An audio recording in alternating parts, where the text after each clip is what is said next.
नमस्कार। आज की सबसे बड़ी खबर, नारायण साकार हरि बाबा का हुआ भंडाफोड़। पेपर लीक माफिया से था सीधा संबंध। दौसा में लगता था दरबार, एसओजी ने मारा था छापा। आपको बता दें कि उत्तर प्रदेश के हाथरस में सत्संग के बाद मची भगदड़ में 121 लोगों की मौत हो चुकी है और लाखों लोग, महिलाएं, बच्चे, पुरुष आदि घायल हैं। हादसे के बाद अपने आप को भगवान का अवतार बताने वाले भोले बाबा उर्फ नारायण साकार हरि बाबा का राजस्थान कनेक्शन भी सामने आया है। राजस्थान से भी बड़ी संख्या में अनुयायी नारायण साकार हरि बाबा से जुड़े हुए थे और वे दौसा में कई बार दरबार लगाते थे। दौसा शहर के गोविंद देव जी मंदिर के पास एक मकान में बाबा ने अपना आश्रम बना रखा था।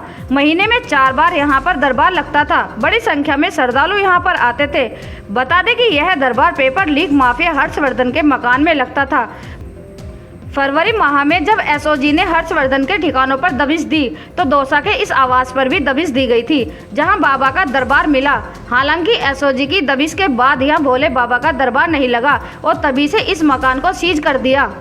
गौरतलब है कि पेपर लीक प्रकरण का आरोपी हर्षवर्धन इसी दरबार के आड़ में पेपर लिख कर रैकेट चलाता था। एसओजी की रेड के बाद बाबा ने यहाँ कोई दरबार नहीं लगाया। यह मकान बंद है। हालांकि यहाँ अभी टेंट लगे हुए हैं। बाहर एक बोर्ड लगा था जिस पर लिखा था बाबा अभी निजी प्रवास पर है। कॉलोनी वाले लोग यह बताते हैं कि इस आश्रम में किसी को भी जाने की अनुमति नहीं थी। केवल बाबा यहाँ महीने में 4 बार दरबार लगाते थे और उनके ज्यादातर अनुयायी उत्तर प्रदेश से यहाँ आते थे। आश्रम के बाहर उनकी अलग से सिक्योरिटी फोर्स कड़ा पहरा देती थी। केवल हर्षवर्धन का यहाँ आना जाना था। जब नारायण हरि बाबा यहाँ दरबार लगाते थे तो उनके प्राइवेट गार्ड आश्रम के आसपास और पूरे रास्ते में तैनात रहते थे, जिसके कारण कॉलोनी वासियों को भी काफी परेशानी होती थी। एसओजी ने जब यहाँ दबिश दी और इस आश्रम को सीज किया तो कॉलोनी वासियों भी काफी खुश थे, क्योंकि यहाँ किसी भी प्रकार के अनधिकृत लोगों की आवाजाही नहीं है।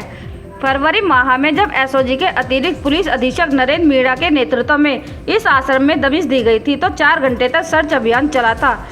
एसओजी को इस आवास से विभिन्न परीक्षाओं की आंसर शीट और कई डॉक्यूमेंट मिले थे। नारायण हरि बाबा ने दौसा के कंदौली के समीप गत नवंबर माह में एक बड़ा प्रवचन का कार्यक्रम रखा था और इस कार्यक्रम में भी हाथरस की तरह भी भीड़ उमड़ी हुई थी। Bureau report, BH news network.